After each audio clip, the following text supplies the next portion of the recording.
Hello, good evening, James. How are you doing today? I'm doing well. How are you?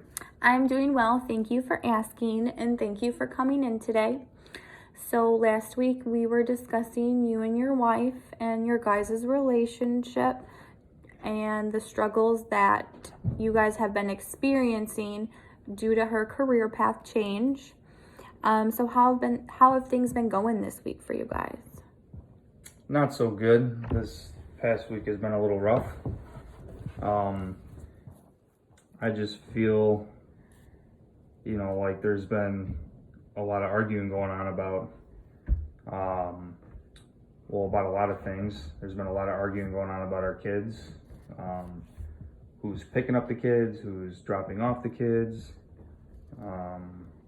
who's making dinner, who's doing dishes, who's doing chores, laundry, her business trips where she's just absent for a couple days at a time, and her just generally never being home to help out. I feel as if I am just doing everything, which makes me feel angry all the time. I know we both work full-time jobs, but I feel like as if I'm doing all the extra housework at home and helping out with our kids more than she has been doing lately. And this past week we just fought a lot. Lots of yelling, and that's just what gets me so upset and angry. So it sounds like you've been overwhelmed with all the extra housework and chores and taking care of the kids that's been going on. I can only imagine how frustrating that is for you and taking on these new things because your wife's job has changed and everybody's just adjusting to all the changes that are going on within your family. When your wife gets home, usually what happens when you're upset when she gets home, or what kind of makes you become so upset?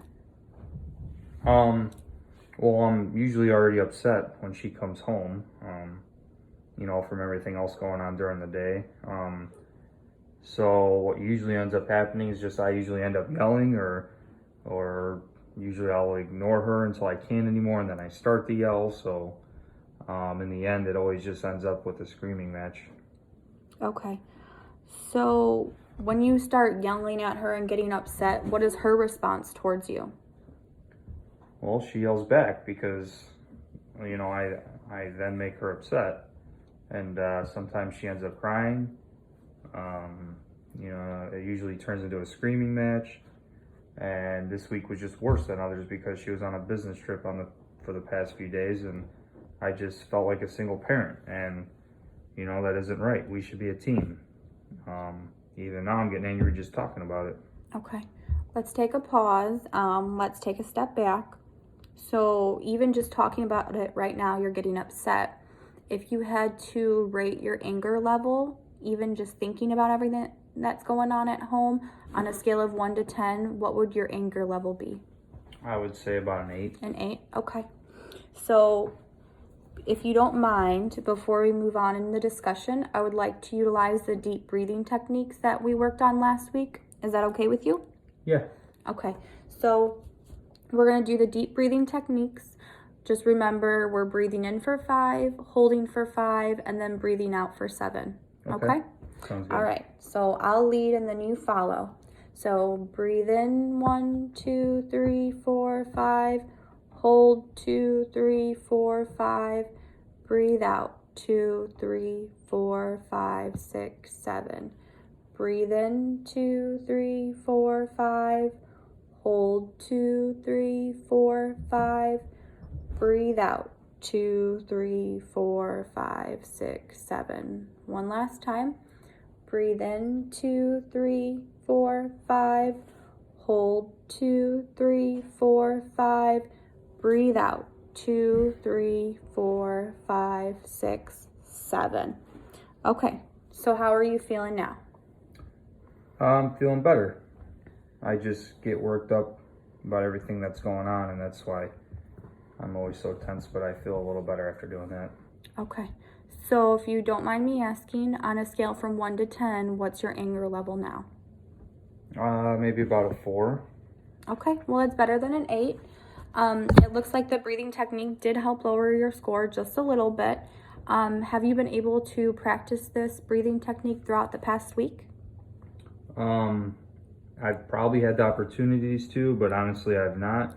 It just seems a little silly to me, and I feel like it wouldn't help. And I feel like when I do it out in the real world, it'll be noticeable to the others. Just when I'm out and about. Okay. So did it help you just now? I would say it did. Okay. So it helped lower your anger rating at least a little bit without yelling. So it seems to me that it did work, just like you said, you do feel better. I know that you said that you feel that it worked, but let's relate it back to other people seeing you use it. Do you feel that they would notice you yelling? Yeah. Okay. So what you're saying is people would notice you yelling or using the breathing technique. I mean, I guess both of them, yeah. Okay. So which would you rather other people see you doing? Well, I guess using the breathing technique is the right answer because you don't want to be yelling, but sometimes I yell to show power. If I just sit there and breathe, then I look weak. Okay. So let's imagine in a situation where you're yelling, per se, let's at your wife. I want you to give me one negative consequence for yourself after you yell and one negative consequence for your wife after you yell. Well, after I yell, I get even angrier, and then a negative consequence for my wife would be obviously, then she starts yelling back at me, so now we're both yelling. Okay. So let's imagine that you're utilizing the deep breathing technique. I want you to give me one consequence or one negative consequence for yourself and a negative consequence for your wife after you use the technique. Well, I would look weak, and then I guess I can't really think of one for my wife. Okay. So you can't think of a negative one for your wife, but you internally feel weak. But could it be that on the outside, you actually are portraying a sense of control or composure? I mean, don't forget, people can't read your thoughts or your feelings from the inside. They can only see what you're portraying or saying on the outside. Yeah, I guess I see what you're saying. I understand. Okay, so that makes sense. I know you still kind of seem ambivalent about utilizing the deep breathing techniques, which is understandable in real life situations. So seeing that it did work just now, I really want you to try to utilize the deep breathing technique next time you get angry with your wife or anyone and you either want to scream, yell, or get upset. I want you to really try hard to utilize it to help lower your anger in that situation.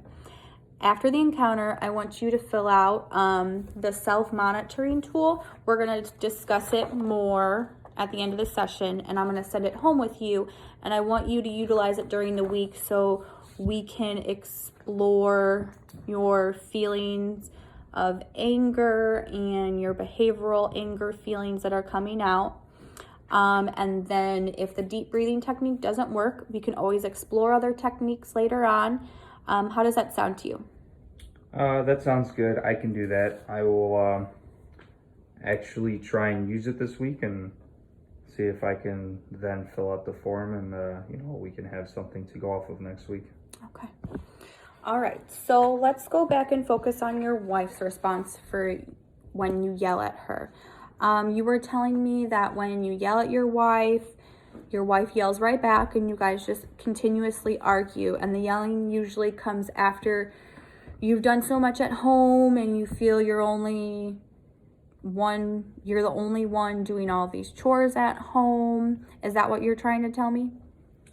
Yeah, pretty much.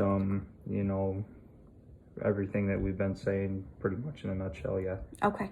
So are there any other times that you feel that same amount of anger towards anybody else that you feel towards your wife? In a way, yes. Just not to the point of yelling or the stage of yelling. I just, I get upset with the kids all the time. Like if they make a mess and don't clean it up, or they spill something, or, they're not listening, they're not doing what I ask them to do, and they don't do their homework. And I always get upset at stuff like that, and I do get really upset and mad, but they're just kids. Okay. So in those instances that you're getting so upset and mad at them, do you ever yell at them? Well, I rarely yell at them. I'm not saying I never have, but they're young and they don't know the difference between wrong and right. Okay. So in those instances of feeling anger towards something that they have done, you stop and think before you actually make the decision to yell at them. You rationalize the idea that yelling at them isn't going to make a difference, or that it's pointless in a way because they're too young and they're still learning and growing in the world. So if you're not yelling at them, what do you usually do instead? Well, usually I just go clean up whatever happened, or explain to them why they shouldn't do something. Like if they spill something in the living room, I'll explain why we have rules of no drinks or food in the living room until they get older. If they don't listen, I tell them the consequences of not listening. If they're doing something wrong or something bad, they could get hurt. Kids are going to be kids. I know I didn't always listen when I was that young. So let me ask you something, and I don't want you to take offense to it, but in a way, can you categorize yelling at your wife as pointless also? What do you mean? So you're telling me that yelling at your kids is pointless because they're still growing and learning. But at the same time, yelling at your wife, is there anything that's being accomplished from yelling at her? Just from yelling, no. I'm usually more upset than normal, and so is she. And we don't talk after the fight, and I usually go sleep either in the guest room or the living room, so no. So what it sounds like you're telling me is that the circumstances that happened after you guys fight or yell at each other are actually worse than before you guys started yelling at each other. I guess so, but in that instance, I feel relieved, or I feel better after getting out all of my built up anger. It's just like a sense of relief. Okay. So just in that moment, you're feeling better because you're able to release all of that built up anger. But after you yell and the fight has ended, how do you feel? Still upset and alone. Okay. So yelling, as you've just said, only helps briefly, and you're back at feeling angry after the fight is ended. So in instances that you get upset with your children, before you jump to yelling at them, you in a way pause and decide not to yell at them and rationalize why you shouldn't yell at them, and instead talk to them about it or explain what they did or didn't do and the importance to it. So next time you're feeling the urge to yell at your wife, do you think that you would be able to talk yourself down before you do yell at her? Like maybe try to talk to her about your feelings or what is going on for that day, like you do with your children, rather than yelling at her? Yeah, I could try. I just don't know if anything will change. Okay. I can't promise anything will change, but at the same time, nothing has really changed with you yelling at her constantly. So who knows, maybe when you do make even minor changes of trying to relax yourself before you guys fight, or relaxing yourself so you can talk about something, then maybe that could be that little change that could lead to bigger changes later on. Does that make sense? Yeah, it does. Okay. All right.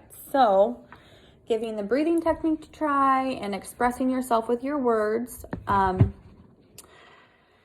After you've calmed yourself down a little bit may be very beneficial, and it may make it easier for the both of you to discuss the feelings surrounding each other's home and work life and all the changes that have been happening the past month or two. So I have another question for you. I want you to name a few positive outcomes of not yelling at your wife. Positive outcomes from not yelling at my wife. Yes. Well, I suppose there would be less tension in the house. Okay. Which would lead to less arguing overall. Mm-hmm. There wouldn't be, we wouldn't be exposing the kids to violent behavior if they hear us. Mm-hmm. And that's just a couple I can think of. Okay.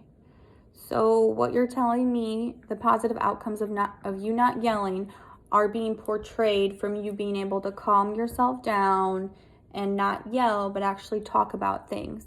And you're able to discuss positive outcomes because those are the outcomes that you potentially want to have when you are not yelling at her. So it'll be a calmer environment for you and the children and her, less tension, and you'd be able to spend your night normally in the bedroom rather than spending it uncomfortably somewhere else, being upset, having a difficult time sleeping. So when you're upset with your children, but you choose not to yell, is there anything else that you do to help calm yourself down? Sometimes, depending on what happened or what is going on, I may walk outside for a moment. Okay. So on top of you thinking about your next action, you take some me time to calm yourself down. That's totally normal. Yeah, I guess you could say so. Okay. So when you're taking this me time, how long does this time usually consist of? I don't usually keep track, maybe a couple minutes to 5 minutes. I'm not quite sure. Okay. Well, however long it takes, it seems like it works for you and your children. How about next time when you're becoming to feel very angry at your wife, instead of lashing out at her, getting upset or yelling, you take a step back and utilize a deep breathing technique that we just practiced earlier. And you use it to calm yourself down. Maybe take 5 to 10 minutes to compose yourself, take some me time, and think about your next move before you go talk to your wife. Taking this me time will help you organize your thoughts in your head and lower your anger, and hopes to not yell but talk to your wife about how you are feeling or what's going on in that instance of time. How does that sound? I can definitely try. I really want a relationship to get better, and I'd love for it to be back to how it used to be. Okay. Well, relationships are a lot of work and they can be stressful, and I can't make any promises, but it's always important to take strides for positive change. But don't forget, relationships also cannot succeed without communication. Yelling at each other is not a healthy form of communication. I really want you to utilize the breathing techniques we discussed and taking some me time during the day. I hope these will help your situation and your relationship. So, like we discussed earlier, I'm going to have you take this self-monitoring tool home. I want you to utilize it for the week. I want you to write down your angry behaviors, your angry feelings, and with that, you're going to put down what the behavior is, the frequency, along with the duration, and then you're also going to put the event or trigger down along with the intensity or duration of that. And I want you to keep this throughout the week.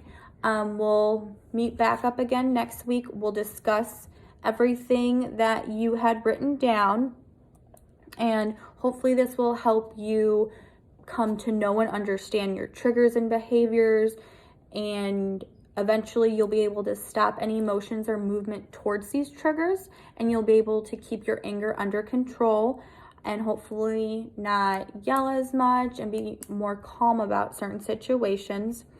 There are examples on here, and if you have any questions, I'll be available every day during the week. You can leave a message with my secretary, and I'll try to get back with you within 24 hours, okay? Okay, sounds good. All right, any other questions? No, that's